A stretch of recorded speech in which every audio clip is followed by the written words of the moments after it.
শীতকালে পিঠে খেতে সবাই ভালোবাসে, তাই আজকে বানিয়ে ফেললাম সবার জন্য গরম গরম চিতই পিঠে।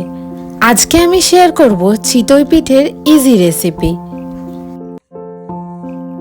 আসসালামু আলাইকুম সবাইকে, কেমন আছেন সবাই? আশা করছি সবাই অনেক ভালো আছেন। আলহামদুলিল্লাহ, আমিও অনেক ভালো আছি। আজকে সকালে উঠে গাছে পানি দেওয়া থেকে শুরু করে সকালের যে সমস্ত কাজ সবই হয়ে গেছে। তারপর এখানে আমি চলে এসেছি নাস্তা বানাতে। আমার শ্বশুর বাড়িতে রোজ সকালের নাস্তায় সবাই ভাত খায়, আর আমি যেহেতু সকালের নাস্তায় একদমই ভাত খেতে পারি না, তাই আমার জন্য আর আমার সাথে সাথে আমার হাজব্যান্ড আর আম্মাজির জন্য আমি নাস্তা বানিয়ে নিই রোজ সকালে। আজকে বানাচ্ছি ডিমের ভুজিয়া আর তার সাথে রুটি। নাস্তা বানানো হয়ে গেলে তারপর আমি ভাতটা বসিয়ে দিই, কারণ যদি এই টাইমে ভাতটা না বসায় তাহলে আরও লেট হয়ে যায়। তাই ওইদিকে ভাতটা হতে থাকে আর আমরা এখানে সবাই নাস্তাটা খেয়ে নিই। আর এই তো দেখুন, এখানে বাবু চলে এসছে ওর পাপার সাথে খেতে। ওর নিজের খাবারটা রেখে দিয়ে এখানে খাবে ও ডিমের ভুজিয়া। আর ডিমটাই অনেক ঝাল হয়েছে, তাই ও খেতেও পারছে না।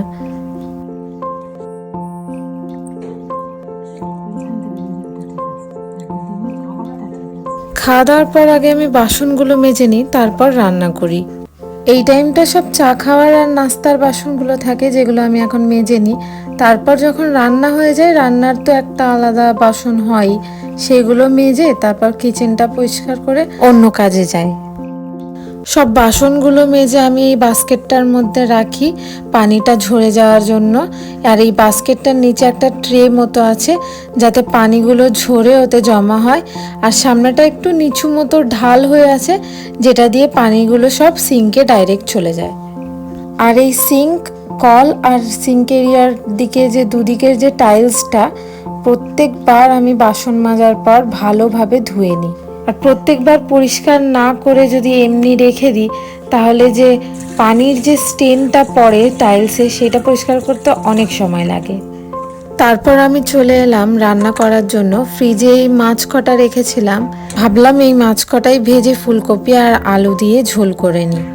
আমি সবসময় মাছ ধুয়ে মশলা মাখিয়ে একটা কন্টেনারে করে ফ্রিজে রাখি, কারণ মাছ ধুয়ে ডাইরেক্ট ফ্রিজে রাখলে সেই মাছটা যখন বার করে পরে রান্না করি, সেটার আর সেরকম স্বাদ থাকে না।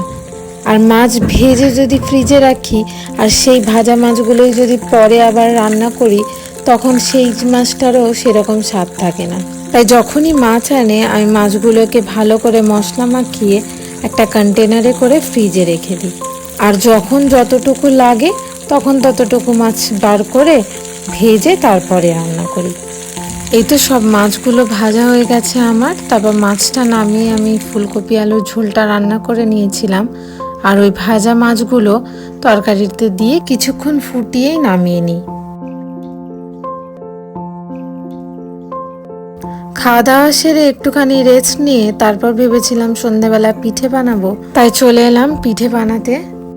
এখানে আমি নিয়ে নিচ্ছি 4 কাপ মতো চালের আটা, আর নিয়ে নিচ্ছি 1 কাপ মতো ময়দা, আর স্বাদ মতো একটু নুন দিয়ে শুকনো আটাগুলোকে ভালোভাবে নুনের সাথে মিশিয়ে নিচ্ছি। আটাটাকে ভালো করে গুলে নেওয়ার জন্য আমি এখানে দিয়ে দিচ্ছি গরম পানি। এখানে আমি 2 কাপ মতো গরম পানি দিয়ে আগে ভালোভাবে মিশিয়ে নিচ্ছি। তারপরে যদি আবার মনে হয় যে অল্প লাগবে, তখন আবারও দেব।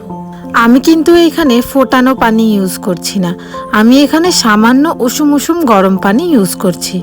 এই পিঠেতে ফোটানো পানি দিলে কিন্তু পিঠেটা একদমই হবে না, তাই জন্য খেয়াল রাখতে হবে পানিটা যাতে ফুটে না যায়। আর পিঠের জন্য ব্যাটারটা খুব পাতলাও হবে না, আবার খুব ঘনও হবে না, তাই অল্প অল্প পানি দিয়ে ভালোভাবে ব্যাটারটাকে গুলে নিতে হবে। আমার ব্যাটারটা এখানে একটু পাতলা হয়ে গেছিল, তাই জন্য পরে আমি ওতে আরও একটু চালের আটা আর অল্প একটু ময়দা দিয়ে আবারও মিক্স করে নিয়েছি। আরও কিছুটা আটা আর ময়দা মিক্স করে নেওয়ার পর ব্যাটারটা ঠিক দেখতে এরকম হয়েছে, না খুব পাতলা না খুব ঘন।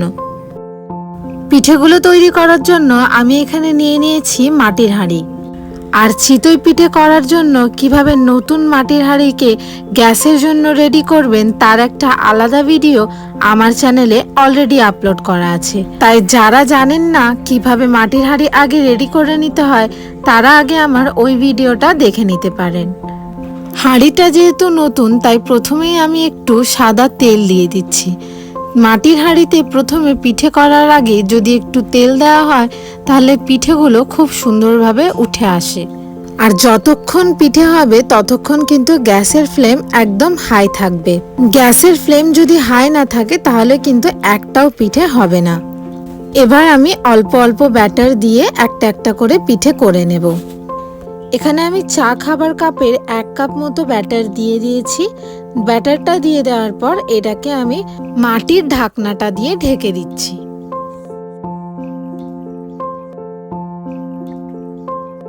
তারপর কিছুক্ষণ পর আমি এখানে দিয়ে দিচ্ছি 1 চামচ পরিমাণ পানি। পানি দেওয়ার কিছুক্ষণ পরই ঢাকনা খুলে দেখতে পাবেন পিঠেটা একদম রেডি। কিন্তু সামান্য তেল বেশি হয়ে যাওয়ার কারণে আর যেহেতু এটা ফার্স্ট পিঠে তাই আমার পিঠেটা কাঁচাই রয়ে গেছে, পিঠেটা হয়নি। আমার মনে হয় এই জিনিসটা সবার সাথেই হয়, প্রথম একটা বা দুটো পিঠে কারোরই ঠিক মতো হতে চায় না, তারপর থেকে পরপর সবকটা পিঠেই কিন্তু একদম পারফেক্ট হয়। এরপর আমি সেম প্রসেস ফলো করে আবারও আমি 1 কাপ মতন ব্যাটার দিয়ে মাটির ঢাকনাটা দিয়ে আবারও চাপা দিয়ে অল্প একটু পানি দিয়ে আবারও চাপা দিয়ে রেখেছিলাম কিছুক্ষণের জন্য। তারপর দেখুন ঢাকনাটা খুলতেই পিঠেটা খুব ভালোভাবে হয়ে গেছে আর একবার চামচ ঠেকাতেই পিঠেটা দেখুন কি সুন্দরভাবে উঠে এসছে। এভাবে করে আমি অনেকগুলোই পিঠে করে নিয়েছি। আমার ভিডিওটা ফলো করলে দেখতে পাবেন যে প্রসেসটা কিভাবে করছি। আর এই প্রসেসটা ফলো করে যদি আপনিও পিঠেগুলো বানান তাহলে দেখবেন আপনার পিঠেগুলো অনেক সুন্দর হচ্ছে।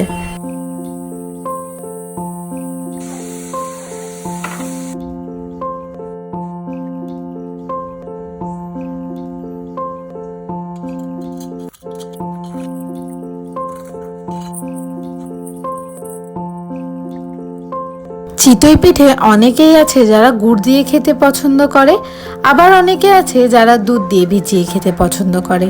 যেমন আমার দুধ দিয়ে ভিজিয়ে খাওয়ার চেয়ে গুড় দিয়ে খেতেই বেশি ভালো লাগে।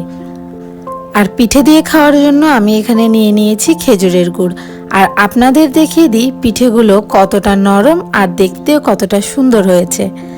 পিঠেগুলো দেখতে যতটা সুন্দর হয়েছে খেতেও ততই মজার ছিল। চেষ্টা করবেন পিঠেগুলো গরম গরম খাওয়ার, দেখবেন কতটা সফট আর কতটা টেস্টি লাগে। আর এই ক্লিপটা হলো পরের দিনের জুম্মার ক্লিপ। এখানে বাবু আর ওর পাপা রেডি হয়ে গেছে জুম্মার নামাজের জন্য। যদিও বাবু এখন অনেক ছোট তাই ওকে নিয়ে নামাজে যায় না, জুম্মা পড়তে যাবে।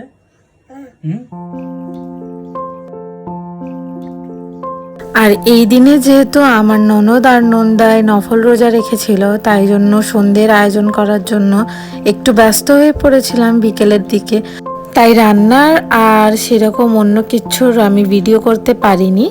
যেহেতু ইফতারের জন্য খাবার দাবার তো আজানের আগেই রেডি করে নিতে হয়, আর ভিডিও বানাতে গেলে প্রায় 1 ঘন্টার কাজ আমার 2 ঘন্টা লেগে যায়, তাই জন্য ভিডিওটা শ্যুট করা সম্ভব হয়নি।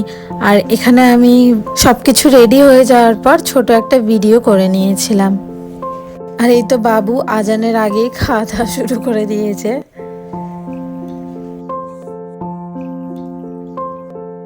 আমার ভিডিওটা ভালো লাগলে অবশ্যই ভিডিওটাতে একটা লাইক দিতে ভুলবেন না।